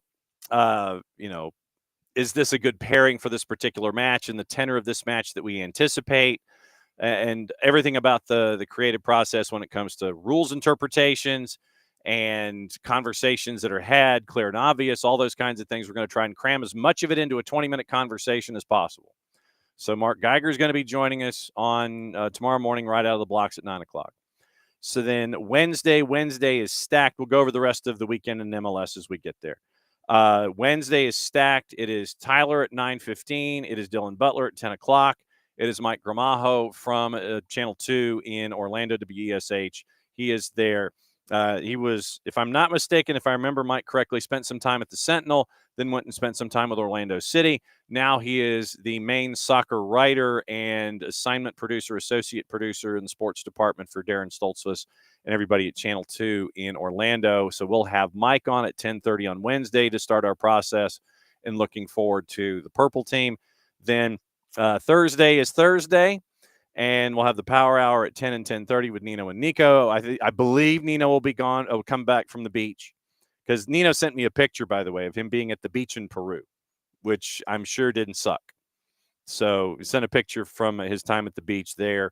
Also on the board, Friday will be Friday, and we'll get you ready for everything going on. We'll try and catch up with our friends at Beyond Goals Mentoring, whether it's Mr. Parkhurst. We'll find out about RIFC, whether it's Mr. Garza, as he is doing a bunch of globetrotting, and we'll find out what's on their minds, especially with the current form of Atlanta United heading into a rivalry matchup against everything going on in Major League Soccer for Atlanta. I have yet to say hi to everybody, so this is the moment where we get to say hi and catch up with everyone as Jarrett does his Irish goodbye. And then we'll get into gossip, rumor, and innuendo, and what to watch, where to watch it, how to watch it. Remember, it's Easter Monday, so you've got a lot of lower division stuff in England going on right now, and that is on Paramount Plus. Pick your matchup. Morning, Alex. Morning, David. Morning, Katie. Emilio, actually, it's not. Emilio's like, it has to be hard to come up with a program. Actually, it's not. Frustrated? Sure. Mad? Sure. So are we, is it a problem? Hard to come up with a program? No. Because it's a forum for all of us to, if you want to get into the whole Seinfeldian thing, it's an airing of grievances. That's what, good to bad, the good. That's what we're here for. It's what we've always been here for. Want to make sure that everything is, and me personally, like I said, I want everybody to get everything off their chest. I don't want you to hang on to it. So don't ever feel like you have to hold back when it comes to everything, because I know we've seen folks give their roster thoughts and their thoughts about the offseason and the summer window and all that kind of stuff. Get it off your chest. I don't want anybody to hang on to anything bad. So for us it's never hard to come up with topics. We can always come up with topics. Morning, Emilio. Morning, Katie. 110 M32. Morning. I think this is the first time that 110 M32 has been in the Twitch pitch. Do not be afraid to return.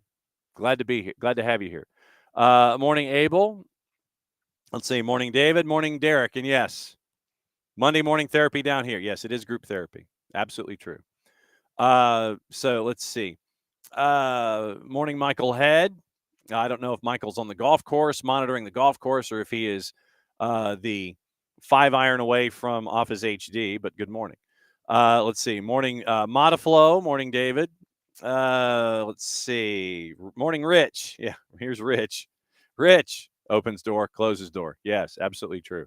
We love you. Let's see. So, let's see. Katie Weaver and Derek once again, Emilio. And like I said, I'm glad that you guys have the conversation that you do. Morning, Abby. And I'm glad that you guys continue to talk as you always have in the Twitch pitch and have conversations with everybody and with each other. So, also, like I said, it's also good to make sure that. So what's this? Modiflow, owner of the company I work for, just went outside with a Nerf gun to get rid of a goose. Kept hitting his window with its beak. But yeah, he probably was beefing with his reflection. That'd be pretty funny. Somebody need to shoot video of that. So let's see. Morning, Michael Valverde, and then this is when everybody was looking at the whole idea of playing the kids and seeing what's there. Morning, Unk. I know that a lot of folks are like play the kids, bring in Togashi, and let's see. I'm trying to see who else I might have missed. Morning, Harry. So we will have those discussions. Oh, that reminds me. Next Tuesday is the last Tuesday of the month. Okay, so Keeler is coming in 8 days' time to, yes, exactly. Bringing the Roy Kent energy in this morning. Energy and chutzpah is what Abby was looking for. So let's see. There's 110. There's Katie. There's 110. Like I said, and I'm just checking to make sure that I didn't miss anybody that popped into the Twitch pitch this morning. I think we got it. Why is Swansea winning, and when did this happen? F. Matt Grimes. Okay. Yes, absolutely true. Yeah, the Mascherano U20s, they're like, yeah, get him out. But so that's where we are. But like I said, thanks for as you guys always come in and are a part of everything here. Absolutely every single morning. Okay. Gossip, rumor, and innuendo. I know there's a lot of other stuff to talk about. Kevin De Bruyne was somewhat quizzical about not getting a contract offer. He understands it's business, but nevertheless, he is kind of wondering why he didn't get one. Xavi Simone could leave RB Leipzig this summer. German club will want about 70 million pounds if they're going to sell. Florian Plettenberg at Sky Germany. Liverpool and United among the clubs that have been monitoring Simone, who's a contract until 2027. Liverpool planning talks to determine the futures of Luis Diaz, Diogo Jota, and Ibrahima Konate as they head into the summer window. Saudi Arabia's Minister of Sport, Prince Abdulaziz bin Turki Al Faisal, says that Mo Salah fits the identity of playing in the country's top league. No discussions about signing him prior to him extending his contract with Liverpool. Leeds lining up a £10 million move for Sam Johnston, who is over at Wolves. Chelsea's obligation to buy Jadon Sancho triggered after the Blues win against Fulham to make sure that they'll finish above 15th in the Prem. Real Madrid keen on Rodri. Any move unlikely as he's settled at Manchester City. No plans to leave. Moise Kean has a £45 million release clause at Fiorentina in his deal, activated from the 1st to the 15th of July. But despite being linked, he could stay with the Viola to help the chances of making Italy's squad for the 26 World Cup. Everton will allow Michael Keane to leave the club when his contract runs out in June. And Barcelona's sporting director Deco has suggested Wojciech Szczesny will sign a new one-year deal to stay at the Catalan club. He has said, if I'm not mistaken, that he would have a backup role and be happy with it as long as he could go with. And yes, and Abby, Manchester United did it again yesterday.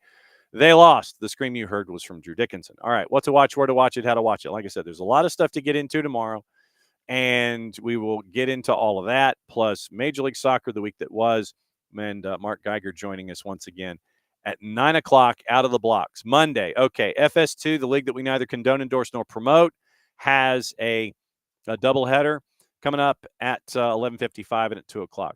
Spurs and Forest at 3 on USA Network. ESPN Deportes, Girona Real Betis at 3. Parma and Juve on Fox Deportes at 2:45. Goal TV, Dutch KNV Becker, AZ and the Go-Ahead Eagles at noon. Universo simulcasting Spurs and Forest. ESPN Plus, La Liga, Girona, and Betis. Fox Soccer Plus, Sud Tirol and Bari was very early this morning. Golasso Network doubleheader in the championship. Cardiff-Oxford going on now. Burnley-Sheffield United at 12:30. Keep an eye on that one, top of the table. NBCSports.com simulcasting Spurs and Forest. Paramount Plus has the matchups, quadruple header in Serie A, but they paused because of the passing of the Pontiff and English Championship once again.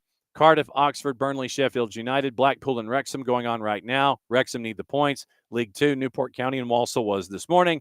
That is your Monday, and that is the show. As always, once again, thanks for coming in. Thanks for hanging out with us as you always do. Back at it again tomorrow. Once again, Mark Geiger, Grand Exalted Poobah Pro, coming in 9 o'clock. So we're starting 5 minutes early so we can have Mark Geiger on to discuss everything that's on our mind when it comes to officiating, the review process of officials, and all of that stuff. So we're going to talk pro with Mark Geiger, 9 o'clock across the board, and that should be a fun conversation for all of us to get an education from Mark Geiger. And once again, and thanks to everybody at Pro for making that happen. So it should be an interesting conversation about leadoff tomorrow morning. So as always, thanks to all of you guys. Thanks for dropping by as you always do.